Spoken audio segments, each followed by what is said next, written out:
Hey everyone, Restless Gardener out in the garden again today. I just want to do a quick video on our newest garden. This one has only been in for, I want to say 2 years. And it's expanded. We expanded it last year, so this part of the garden is the expansion. And I just wanted to come up here and take a look and see how everything's doing. If you watched my earlier video transplanting plants from pots, from containers that we overwintered, you'll have seen the Blue Moon Phlox and the Southern Comfort Heucheras. Those are all still doing well and getting bigger. I have those little cloches on them because they can get deer or rabbit damaged. I'm not sure which. So I have those protected. But the Heucheras are doing fine and they're blooming. The only thing I will say is the Southern Comfort Heucheras were absolutely gorgeous when I had them in the pots. Now maybe that's because they were getting more sun down on the deck. They're much, much duller in color up here. They're not the bright, gorgeous orange, pinky orange that they were. So now we planted them in probably April, May up here. Maybe this is what they do. I'm not 100% sure. But they definitely have not maintained that gorgeous color. I will say that much. We have two Aurelia Sun Kings over here. This one is doing well, has new growth, and is the pretty chartreuse, the new growth. This one, I maybe just gets a little bit more shade. These are shade plants, but for some reason, this one actually has always been smaller. And I'm not exactly sure what's up with that. But it's doing well. This was the Gibraltar Azalea we planted this year that had the gorgeous orange blooms. So it looks like it's already setting buds for next year. I'm not sure if you can see them all the way in there. That is a bud, some buds in there. So every one of these leaf tips has buds, so that's good to hear, good to see. The maple leaf viburnums, don't mind that dirt behind here. We need to get some mulch down. But this maple leaf viburnum, see if I can move these strappy iris leaves. Looks like one of the branches died. I mean, they're both doing fine. I just wish that would fill out the bottom a little bit. This one's kind of twiggy at the bottom. This one has some growth coming out at the bottom. So I wish the other one would do that. These will get 4 to 6 feet tall and wide, which will block some of this unsightliness up here, which will be fine. I did plant a native honeysuckle vine back there so that it can climb along that log. That has also put new growth on. All that lighter green is new growth. It's already starting to vine. Right, see it coming out there. So that did not take long to start growing at all. I think we planted that about a month ago and it's already put on a lot of new growth. I don't think that it'll flower this year, but that's okay. I can wait. We have two little prospect witch hazels behind the log that we planted a couple of summers ago. So definitely put on new growth. I love, love, love variegated foliage on anything. So it was nice to be able to find a witch hazel with variegated foliage. There's the flamethrower red bud doing nicely up here. These silver feather miscanthus grasses are a little bit flattened by the storms we had roll through here last night. Those will get much bigger than they are now. I'd say they're about 4.5 feet tall now. Planted those. These were transplanted earlier this year. This is maybe their 3rd year, and they really did not miss a beat, which I know miscanthus grasses are not native, but they're just such darn tough plants. We transplanted these up here where we do not come that often. Yes, we gave them some water, but they just didn't miss a beat. They didn't even wilt. So good for them. One of them's already got a flower. I mean, that's how grasses flower. And I really should cut them off so that they do not become invasive, but for now, it's okay. Need to get something planted on this. Here's the other little prospect witch hazel doing well. what I was just saying is, so this, I guess, where this tree split, and that part is still alive, this part is dead, you know, where all the roots were, we really need to get something planted up there or just mulch it so that it's not bare dirt, because that does leave everything open to weeds, but we'll pretend that's not there right now. And focus on what's doing well here, which are the beautiful Haas Halo hydrangeas. We've got one there, lots of weeds, so we won't pay attention to that. We have another Haas Halo here. Got lots of ostrich ferns, which are doing well. The Olivia Bailey Langdon Hosta that we planted this spring is doing well. That is a Woo La La. That is Shadowland Diamond Lake. Got a Dicentra Valentine up here, which is doing well. Another ostrich fern, which, I don't know, this one's never really done as well as the others. I suspect because it's more underneath this fallen tree that it's just not getting enough water. I do come up here and water it every once in a while. This was another one we moved from a different area.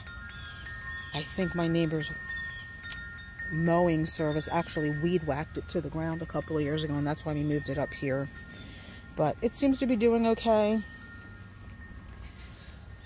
I keep saying we need to run irrigation up here, even though obviously you can see it's quite far from the house. I feel like we just need to put a soaker hose up here running around all of these plants. A soaker hose that we can attach. Just run a hose up here, attach it to the soaker hose, let it run for an hour a week, and then detach it, roll the hose back up down to the hose bib at the house. Because most of the stuff up here does need consistent moisture. You can see the Hakanakloa is blooming as well.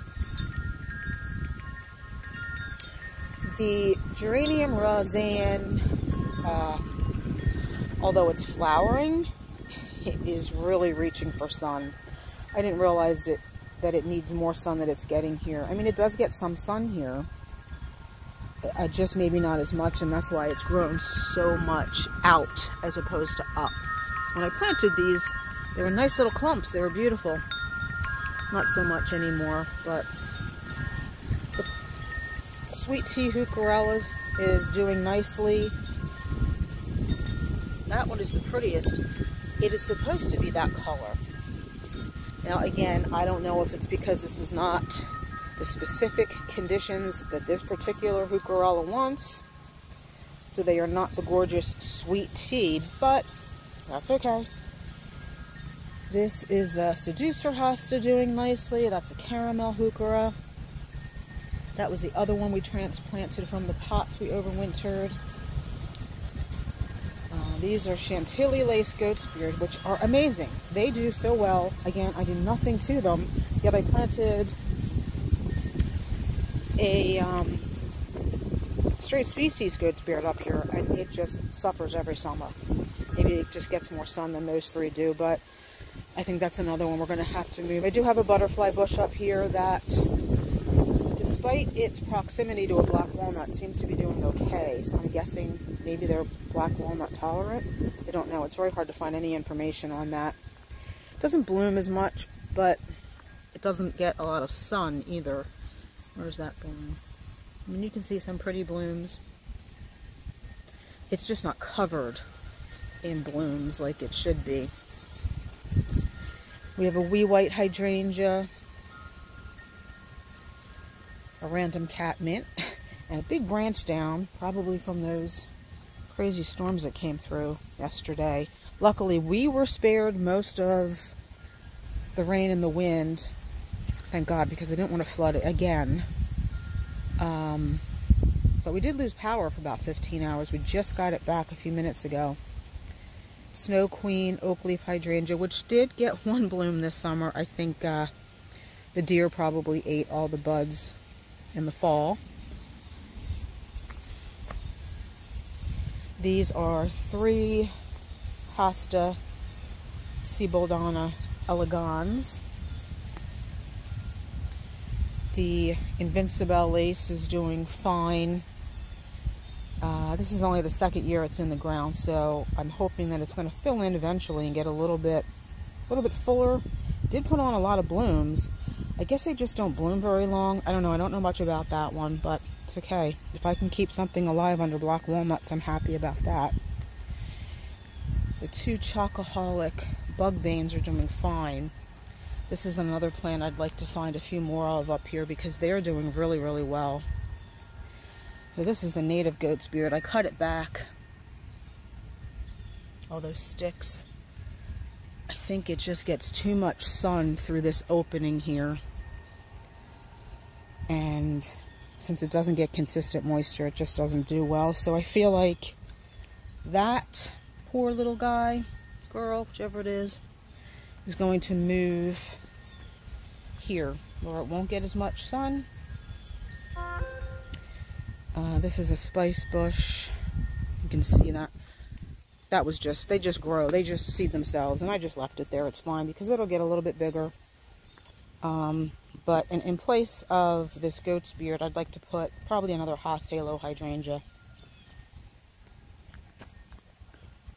This is a viburnum, an arrowwood viburnum dentatum, doing quite well.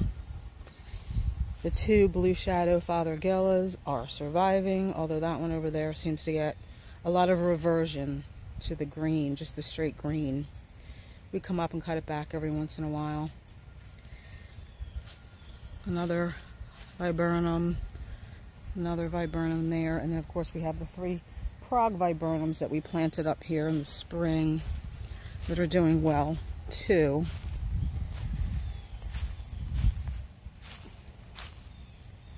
I love the crinkly leaves, and these will get big, 8 to 10 feet tall and wide, and they'll be evergreen as long as we have not freezing cold winters. So again, we have 3 of those. I believe this is a native crabapple. Again, this was here we left it.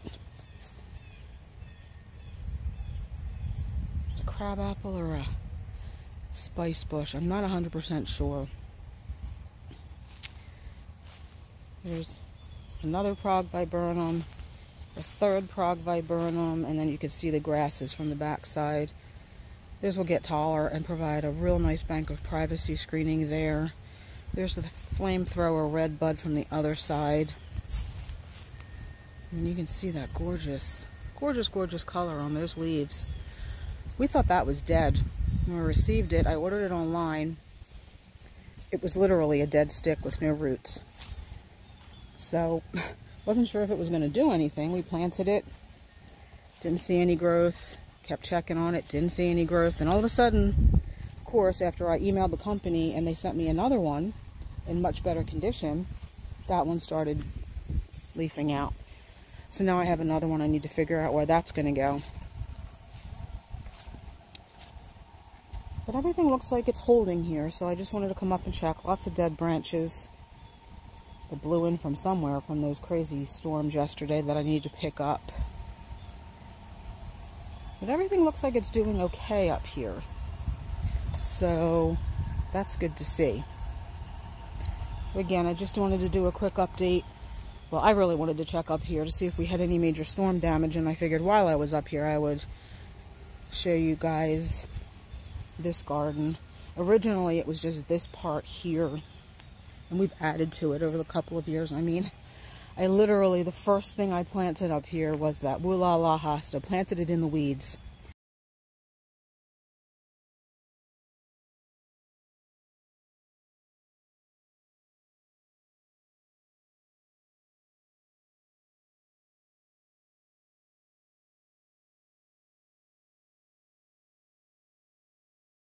And we had our 2 chairs, and that was it. And then I realized, okay, this is going to have to be created into a bed first with topsoil and mulch, and then we can plant. So, got expanded. And then was it last year? Yeah, I think it was last year. We expanded over to here because we have the male holly that acts as the pollinator for the 4 female hollies on our rain garden berm. And it just kind of looked odd, just a holly planted up here randomly. So we expanded the bed around it, moved the 2 Aurelia Sun Kings. They did not like it over where they were. I don't know if you saw the bird bath over there by our seating, or 2 Adirondack chairs, but for some reason they just didn't like it there. So we moved them over here. They're supposed to be black walnut tolerant, and they are thriving. They're just not getting big, so I don't know. We have 2 black walnuts, 2 or 3 there. And then there's 1 actually behind that bird bath. So I have to be really careful about what I plant up here and make sure that anything I plant is black walnut tolerant. Not easy to get a lot of information. Well, let me rephrase that. It's easy to get information about what you can or cannot plant around black walnuts. It's just not inclusive information. And a lot of the information is contradictory. So some things really are just trial and error, but everything so far seems to be working. The only thing that did not like it up here was Incredible Blush hydrangeas. They just, one of them died within days, a couple of them made it through a winter, but fizzled out in the next spring. So Incredibles are smooth hydrangeas, which are supposed to be black walnut tolerant, just like the Haas Halos, but for some reason the Incredible Blushes just did not like it up here. That's something to think about too when you are thinking about planting under black walnuts, is that once you get further and further away from the straight species, for example, like the smooth hydrangeas, when they start cultivating plants for certain traits, some of the better qualities of the parent plant, like black walnut tolerance, can get cultivated out. So just because a smooth hydrangea is black walnut tolerant doesn't mean all of its cultivars are. So the wee white hydrangea is a cultivar of smooth hydrangea, and I don't know if I would call this one up here thriving. Again, it could be because I don't come up and give it consistent water, and our summers are getting drier. You can see a lot of yellowing there, and these leaves should be dark green. Same with the Invincibelle lace. This is this is partly smooth hydrangea and partly, I don't know, it's a cross of 2 different hydrangeas. One is a smooth, and I can't remember what the other is. I'm not sure if the other part of it is a native, but again, it seems to be doing okay. This is the black walnut. So it's pretty close, and it seems to be doing okay. So that was just a quick update on our shade garden up here. Not too messy after the storms, but I hope you enjoyed it. Maybe learned something about some plants. If you did, please give it a thumbs up. And don't forget to comment and subscribe, and I'll see you in the next one. Bye.